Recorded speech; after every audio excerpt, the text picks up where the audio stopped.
Evet işten gel. Yürü git eve baksana. Evet annemin salon takımı henüz gelmediği için bütün mutfak züccaciye dükkanı gibi.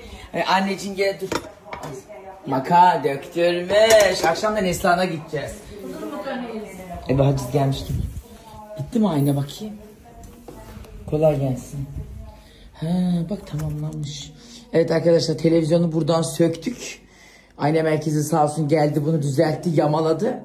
Şimdi televizyonumuz karşı tarafa takılacak. Salonda küçük bir değişiklik yapıyoruz. Bizde bitmeyen tadilatlar.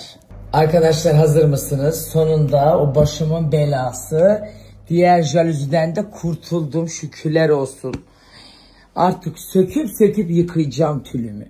Benim aklıma ki ben bile onu başıma bela etmişim. Evet yeni bazayı da bu odaya koydum. Tertemiz. Pırıl pırıl oldu. Şimdi sök yıka. Bu oda bir kendine geldi sonunda. Anneanneciğim de baş köşede. Bu dolapta zaten onun kıyafetleri olduğu için şimdiki resmi orada onu sonra asacağım ben. Nasıl olmuş ama o da toplanmış değil mi? Bak kendine geldi. Vallahi kim ne derse desin tül evin gelinliği.